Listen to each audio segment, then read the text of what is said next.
Hay un dicho que dice, los muertos no hacen daño. Pero hay algo que ese dicho no menciona. Algo que saben los sepultureros, los guardias nocturnos y aquellos que han tenido que caminar entre las tumbas después del anochecer. Los muertos tal vez no hagan daño, pero no siempre están tan muertos como deberíamos creer. Las 3 historias que estás a punto de escuchar me las compartieron personas que trabajan o han visitado cementerios. Personas normales, racionales, que nunca creyeron en fantasmas ni en supersticiones, hasta que algo les demostró lo contrario. Te voy a pedir algo. Si estás escuchando esto de noche, mira a tu alrededor. Asegúrate de que estás solo, porque una de las cosas más aterradoras de estas historias no es lo que pasó en el cementerio, es lo que siguió a estas personas hasta su casa. Comenzamos. Historia 1. El turno de medianoche. Mi nombre es Ricardo. Llevo 23 años trabajando como sepulturero en el Panteón Municipal de San Miguel. He cavado cientos de tumbas. He visto cosas que la mayoría de la gente nunca verá.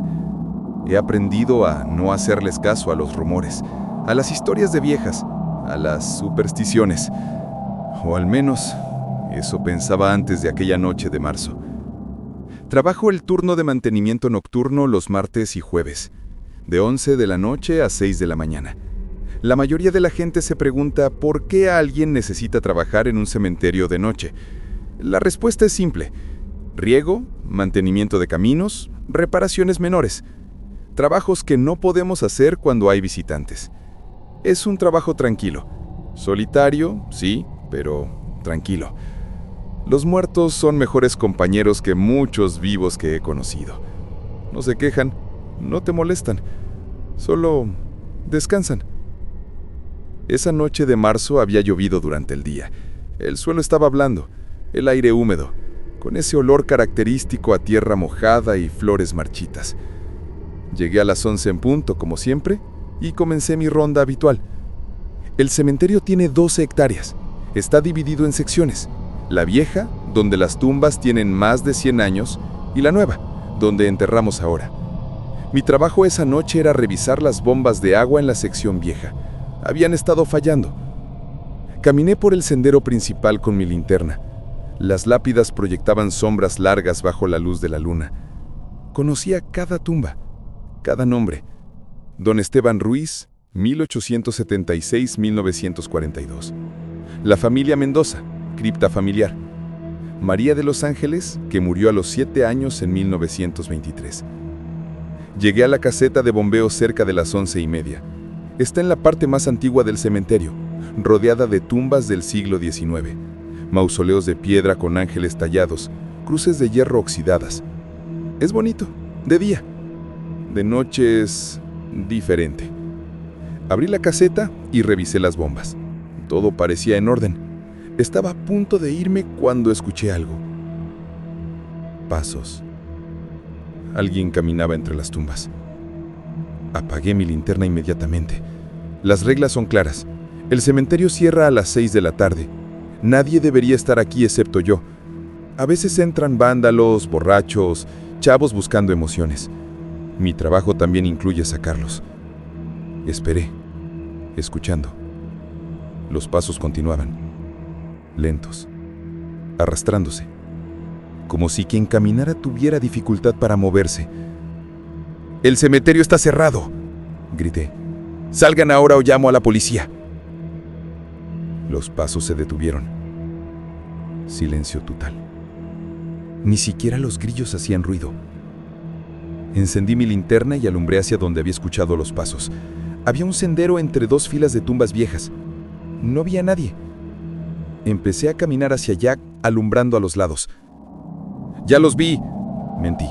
«¡No se hagan tontos!». Nada. Pero entonces vi algo que me hizo detenerme en seco. Huellas. Huellas de pies descalzos en el lodo. Frescas. Conducían desde una de las tumbas hacia el interior del cementerio. Pero no eran huellas normales. Los dedos eran demasiado largos, deformes, y había algo más. La huella del talón era profunda, como si quien caminara pusiera todo su peso de manera extraña arrastrando los pies. Seguí las huellas con la linterna. Conducían a una tumba específica. Tomás Villarreal, 1889-1934. Y la tierra sobre la tumba estaba removida. No como si alguien hubiera cavado desde arriba, como si algo hubiera empujado desde abajo. Había tierra esparcida alrededor de la lápida y un agujero del tamaño de un torso humano, justo en el centro de la tumba. Mi cerebro racional buscaba explicaciones: animales, perros salvajes escarbando, vándalos, cualquier cosa. Pero las huellas descalzas y deformes seguían, alejándose de esa tumba, adentrándose más en el cementerio. Debí haberme ido. Debí haber llamado a la policía en ese momento, pero algo me hizo seguir las huellas. Necesitaba saber. Las seguí por el sendero, entre las tumbas. Pasé la cripta de los Mendoza, pasé el mausoleo de los Ángeles. Las huellas seguían, siempre hacia adelante, arrastrándose. Y entonces, a lo lejos, lo vi. Una figura, de pie entre las tumbas, a unos 50 metros, dándome la espalda. Era una silueta humana, pero equivocada.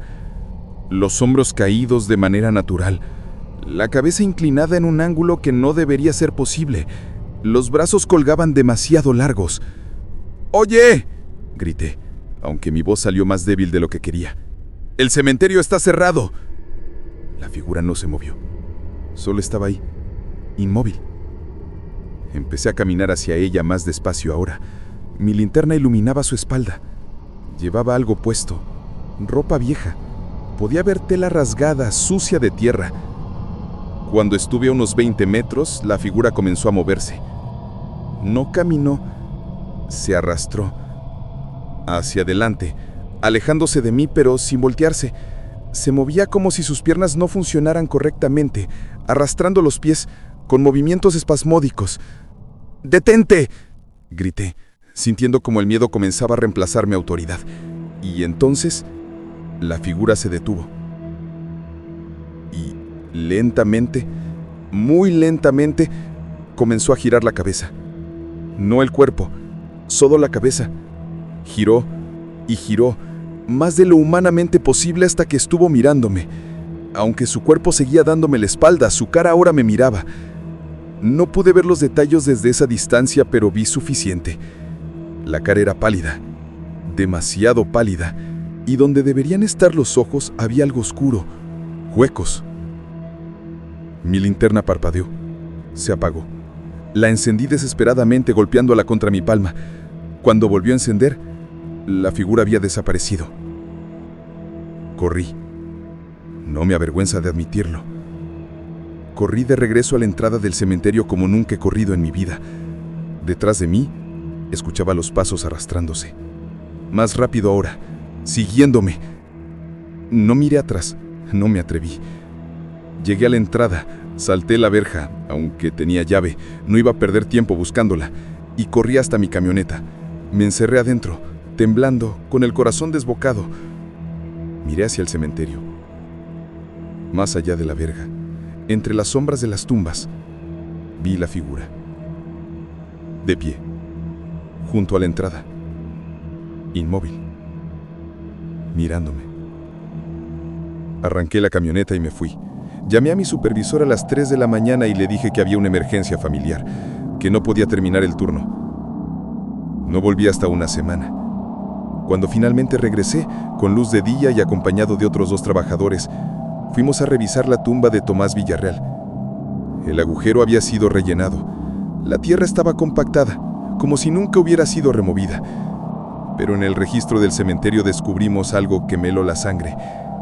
Tomás Villarreal había sido enterrado vivo en 1934. Un error médico. Lo declararon muerto por fiebre, pero cuando exhumaron el cuerpo años después para mover la familia a otra cripta, encontraron que el ataúd había sido arañado desde adentro. Las uñas de Villarreal estaban rotas, incrustadas en la madera. Había tratado de salir, Y esa noche de marzo, 89 años después, creo que finalmente lo logró. Todavía trabajo en el cementerio, pero nunca más tomo el turno de medianoche. Y cuando paso frente a la tumba de Tomás Villarreal, siempre miro hacia otro lado. Porque una vez, de reojo, vi huellas frescas de pies descalzos, junto a su lápida. Y no había llovido en semanas. Ricardo nunca volvió a trabajar de noche. Pero hay algo que no mencionó en su testimonio. Algo que solo me confesó meses después, cuando bebimos café en su casa. Me dijo que a veces, cuando está en su cama a punto de dormirse, escucha pasos arrastrándose afuera de su ventana. Pasos que se detienen justo frente a su puerta. Pero cuando se levanta a mirar, no hay nadie. Solo huellas en el jardín. Huellas de pies descalzos, con dedos demasiado largos. No todos los que trabajan en cementerios se encuentran con los muertos que caminan. A veces, el terror viene de los vivos, de las decisiones que tomamos, de las promesas que rompemos. Historia 2. La promesa. Soy Gabriela. Lo que voy a contarles pasó hace 2 años, pero todavía me despierto en las noches pensando en ello. Mi abuela murió en octubre. Cáncer. Fue rápido al final. 3 meses desde el diagnóstico hasta su muerte. Yo era su nieta favorita. Pasé toda mi infancia con ella. Me crió prácticamente, porque mi madre trabajaba todo el día. Cuando estaba en el hospital, en sus últimos días, me hizo prometer algo. Gabriela, me dijo con esa voz débil que apenas podía escuchar. Prométeme que vas a visitarme cada domingo. No me dejes sola ahí. Ahí se refería al cementerio, al panteón donde ya estaban enterrados mi abuelo y mi tío. Le prometí. Claro, abuela. Cada domingo. Te lo prometo. Murió 2 días después. El funeral fue bonito. Mucha gente vino.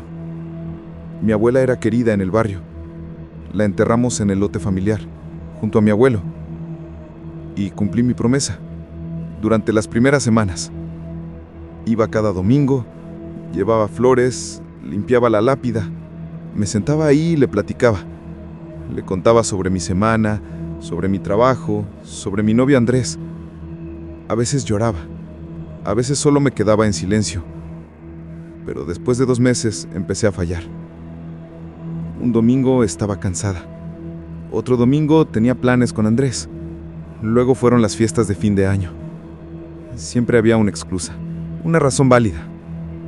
Iré la próxima semana, me decía. Abuela entendería. Pasaron 6 semanas sin que visitara su tumba.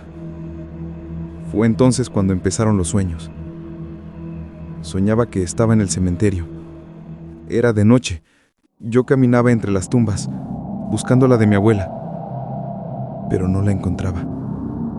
Caminaba y las lápidas parecían moverse, cambiar de lugar. Y entonces escuchaba su voz. Gabriela, ¿por qué no vienes? Me despertaba sudando, con el corazón acelerado, pero me decía a mí misma que eran solo sueños, culpa, mi subconsciente recordándome mi promesa rota. Hasta que una noche el sueño fue diferente. Soñé que estaba en mi habitación, en mi cama. Todo era exactamente como en la realidad. La ropa en la silla, la luz de la calle entrando por la cortina. Todo perfectamente real. Y mi abuela estaba de pie junto a mi cama. Pero no era como la recordaba. Su piel era gris. Sus ojos estaban hundidos, oscuros. Su boca abierta en una expresión de dolor. «Prometiste», dijo. Su voz sonaba equivocada, como si viniera de muy lejos. Me dejaste sola. Traté de gritar, pero no pude. Estaba paralizada. Solo podía mirar mientras ella se inclinaba sobre mí, acercando su cara a la mía. Ven a visitarme, Gabriela, o vendré yo a visitarte. Me desperté gritando. Andrés, que dormía a mi lado, se despertó asustado. ¿Qué pasa? ¿Estás bien? Le conté sobre el sueño. Me abrazó, me dijo que era normal, que era el duelo, que debería ir al cementerio, que claramente mi mente me estaba diciendo que necesitaba cerrar ese ciclo. Tenía razón. Decidí ir al día siguiente. Era sábado, no domingo, pero iría. Esa noche no pude dormir. Cada vez que cerraba los ojos, veía a mi abuela, de pie en la oscuridad de mi cuarto, mirándome. A las 3 de la mañana escuché algo. Golpes en la ventana de mi habitación. Vivo en un tercer piso. No hay forma de que alguien pueda tocar mi ventana, a menos que... Tap, tap, tap. 3 golpes suaves, deliberados. Me quedé congelada en la cama. Andrés dormía profundamente a mi lado. Los golpes continuaron. Tap, tap, tap. Lentamente, muy lentamente, giré mi cabeza hacia la ventana. Había algo del otro lado del vidrio. Una sombra, una silueta, apenas visible en la oscuridad, pero podía ver una mano presionada contra el vidrio. Una mano pálida, con dedos largos, y más arriba, una cara. Mi abuela, su rostro presionado contra el vidrio, los ojos oscuros y vacíos, la boca abierta, sin expresión, solo mirándome. Grité tan fuerte que Andrés se despertó de inmediato. Encendió la luz. La ventana estaba vacía. No había nadie. Estaba ahí. Lloré. Estaba ahí. Andrés revisó la ventana. La abrió. Se asomó. Nada. Imposible que alguien hubiera estado ahí. Estábamos en un tercer piso, sin escalera de incendios, sin balcón. Me dijo que había sido una pesadilla, que había estado dormida y no me había dado cuenta. Pero yo sé lo que vi. Al día siguiente, sábado, fui al cementerio. Apenas amaneció. Compré flores en el camino, rosas, las favoritas de mi abuela. Cuando llegué a su tumba, me detuve en seco. Había algo sobre la lápida. Una mano. Una huella de mano en tierra. Como si alguien hubiera puesto su mano llena de tierra sobre la lápida, los dedos extendidos, y la tierra estaba fresca, húmeda. Las promesas tienen poder, especialmente las promesas hechas a los moribundos. Gabriela lo aprendió de la manera difícil, pero al menos ella tuvo la oportunidad de corregir su error. No todos tienen esa suerte. A veces, lo que encuentras en un cementerio no es algo que puedas arreglar. No es algo que puedas explicar o racionalizar. A veces simplemente te cambia, para siempre, como le pasó a Miguel. Historia 3. La cripta olvidada. Mi nombre es Miguel. Soy trabajador de mantenimiento y restauración de monumentos históricos. Trabajo principalmente en iglesias, edificios coloniales, ese tipo de cosas. Hace 8 meses me contrataron para un trabajo en el cementerio municipal de Dolores. Un cementerio antiguo, fundado en 1875. Necesitaban restaurar algunas criptas familiares que estaban en mal estado. El trabajo parecía rutinario. Había hecho docenas de trabajos similares. Limpiar, reparar grietas en la mampostería, restaurar puertas de hierro oxidadas. Nada complicado. Me asignaron la sección este del cementerio, la más antigua. Ahí estaban las criptas de las familias adineradas del siglo XIX, estructuras elaboradas de mármol y granito, con ángeles tallados, vitrales, puertas de hierro forjado. Muchas estaban abandonadas. Las familias se habían extinguido o se habían mudado.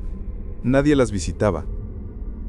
Solo esperaban, deteriorándose lentamente bajo el sol y la lluvia. Mi trabajo comenzó un lunes de septiembre. Llegué temprano, con mi equipo. Martillos, cinceles, mortero, todo lo necesario.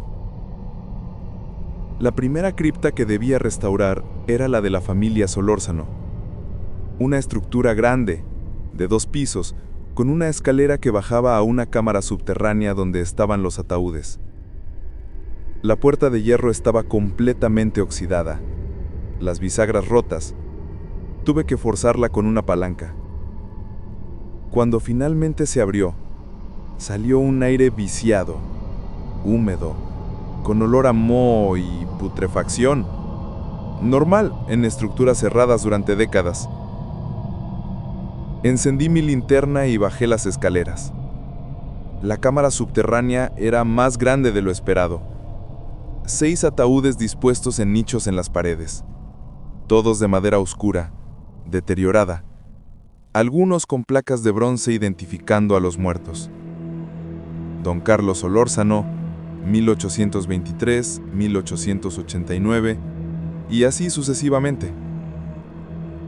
Revisé la estructura. Las paredes tenían grietas grandes, filtraciones de agua. El techo goteaba. Sería un trabajo de varios días.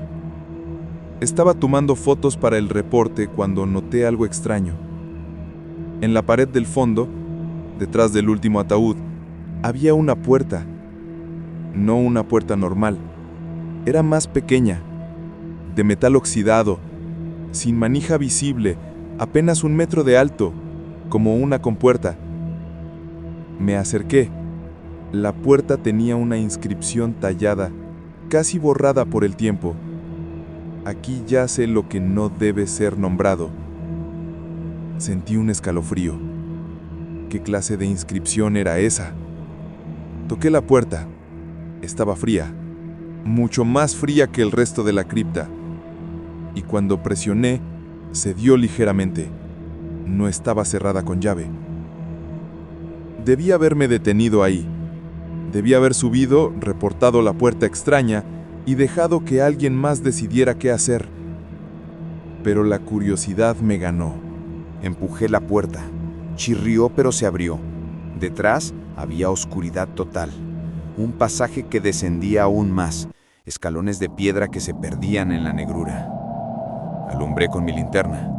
Los escalones eran antiguos, desgastados, las paredes de piedra sin labrar. No era parte de la cripta Solórzano. Era algo más viejo, mucho más viejo. Bajé. Conté 23 escalones antes de llegar al fondo. El pasaje se abría en una cámara pequeña, circular. Las paredes eran de piedra, con símbolos tallados que no reconocí. No eran cristianos, eran más antiguos. En el centro de la cámara había una losa de piedra, como un altar, y sobre el altar, un ataúd. Pero no era como los de arriba. Este era diferente, hecho de madera negra, casi petrificada por la edad, cubierto de símbolos tallados similares a los de las paredes. Y estaba encadenado. Cadenas de hierro gruesas lo rodeaban, asegurándolo a la losa, como si quien lo hubiera puesto ahí no quisiera que se abriera, o que lo que estaba dentro saliera. Me acerqué lentamente. La temperatura había bajado notablemente. Podía ver mi aliento. Las cadenas estaban oxidadas, pero intactas. El ataúd no tenía placa, ninguna identificación, solo los símbolos. Y entonces escuché algo que me hizo paralizar. Un sonido venía del interior del ataúd, raspado, como si algo o alguien estuviera arañando la madera desde adentro. Retrocedí inmediatamente, mi linterna temblaba en mi mano. El sonido continuó, raspado, lento, deliberado, y luego un golpe, desde adentro del ataúd, un golpe fuerte que hizo vibrar las cadenas. Otro golpe, y otro, como si algo estuviera tratando de salir. Corrí, subí esos 23 escalones más rápido de lo que bajé, atravesé la cripta Solórzano, Salí a la luz del día respirando agitadamente. Debí haberme ido. Debí haber renunciado al trabajo en ese momento. Pero necesitaba saber. Fui a la oficina administrativa del cementerio y pregunté sobre la cripta Solórzano, sobre su historia. La administradora, una mujer mayor, revisó los archivos. La cripta fue construida en 1875, pero está sobre terreno más antiguo. Antes del cementerio, este terreno era otra cosa. ¿Qué cosa? Dudó. Un antiguo camposanto español del siglo XVII. Y antes de eso, bueno, hay registros que sugieren que era un sitio de enterramiento prehispánico. ¿Y la familia Solórzano? Compraron el terreno y construyeron su cripta sobre las estructuras existentes, pero hay notas extrañas en los archivos. Sacó un documento amarillento. Mire esto. Era una carta fechada en 1876 escrita por don Carlos Solórzano. Decía: hemos sellado la cámara inferior según instrucciones del padre Morales. Lo que se encontró ahí no debe ser molestado. Hemos puesto las cadenas más fuertes que encontramos. Que Dios nos perdone si no son suficientes. Si alguien lee esto en el futuro, no abran esa puerta. Lo que está encadenado debe permanecer así. Sentí cómo mi estómago se contraía. ¿Hay más información?, pregunté. Solo rumores, leyendas locales. Dicen que en el siglo XVII hubo una serie de muertes extrañas en el pueblo. La gente murió en sus casas durante la noche, con expresiones de terror, sin marcas, sin explicación. Enterraron a alguien o algo y lo sellaron con bendiciones y cadenas. Luego, las muertes se detuvieron. ¿Quién está en ese ataúd? No lo sé. Los registros fueron destruidos o perdidos, pero don Carlos lo encontró cuando construía su cripta y decidió dejarla sellada. Volví a la cripta al día siguiente. No sé por qué. Tal vez morbosidad. Tal vez necesitaba confirmar que lo que escuché era real. Bajé a la cámara Solórzano. La puerta pequeña seguía abierta tal como la había dejado. Alumbré hacia abajo, hacia la cámara inferior, y vi algo que me hizo gritar. Las cadenas estaban rotas. El ataúd estaba abierto, vacío. Salí de ahí corriendo. Renuncié al trabajo ese mismo día. No me importó perder el pago, no me importó nada. Pero la historia no terminó ahí. 2 semanas después, empezaron las noticias. Una serie de muertes inexplicables en el pueblo. 4 personas, todas encontradas muertas en sus camas, sin marcas, sin explicación, con expresiones de terror congeladas en sus rostros, igual que las muertes del siglo XVII. Fui a la policía, les conté todo, sobre el ataúd, las cadenas rotas. Me tomaron declaración, pero no me creyeron. Dijeron que las muertes eran de causas naturales, ataques cardíacos, coincidencias. Pero yo sé la verdad. Algo que estuvo encadenado durante más de 300 años, ahora está libre. Y cada vez que veo las noticias, cada vez que escucho sobre otra muerte inexplicable, me pregunto lo mismo. ¿Cuánto tiempo tomará antes de que venga por mí? Porque yo lo desperté. Yo abrí esa puerta. Y creo que sabe quién soy. Las últimas 3 noches, he escuchado pasos en el techo de mi casa. Pasos lentos, arrastrándose. Y esta mañana, cuando salí, encontré huellas en mi jardín. Huellas que conducían desde la calle hasta mi puerta, y luego de regreso. Como si algo hubiera venido a visitarme durante la noche. Como si hubiera estado evaluando, decidiendo. He pensado en mudarme, en irme lejos, pero algo me dice que no importará, porque lo que sea que salió de ese ataúd me está buscando, y tarde o temprano me va a encontrar. Ricardo todavía trabaja en el cementerio, pero ahora solo acepta turnos diurnos, y nunca camina solo por la sección antigua. Gabriela cumple su promesa religiosa. Cada domingo sin falta, visita la tumba de su abuela Dice que mientras lo haga, puede dormir en paz, aunque a veces, cuando está en el cementerio, siente una presencia detrás de ella, como si alguien la observara con satisfacción. ¿Y Miguel? Miguel se mudó 3 veces en los últimos 8 meses, pero las huellas siempre aparecen, sin importar dónde vaya. Me dijo que ha aceptado su destino, que tarde o temprano lo que liberó vendrá por él. Solo espera que cuando llegue el momento, sea rápido. Estas 3 historias tienen algo en común. Los 3 protagonistas rompieron una regla fundamental. Ricardo entró donde no debía. Gabriela rompió una promesa sagrada. Miguel abrió lo que debía permanecer sellado. Los cementerios no son solo lugares donde descansamos a nuestros muertos. Son umbrales, fronteras entre nuestro mundo y algo más. Y hay reglas en esos lugares. Reglas antiguas. Reglas que existen por una razón. La próxima vez que visites un cementerio, recuerda esto. No camines solo después del anochecer. No sigas sonidos que no puedas explicar. No abras puertas que están cerradas por una razón. Y sobre todo, si alguien moribundo te hace prometer que lo visitarás, cumple esa promesa, porque los muertos recuerdan, y algunos de ellos todavía pueden venir a cobrarte.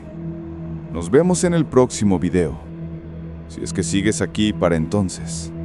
Y si escuchas pasos arrastrándose fuera de tu ventana esta noche, no mires. Solo cierra los ojos y reza que pasen de largo, porque si te ven, si saben que sabes, ya no hay vuelta atrás. Desde Ecos del Historiador te agradecemos por pasarte a un video más. Te invitamos a suscribirte para que no te pierdas las próximas historias. Que tengas un gran día y nos vemos hasta la próxima.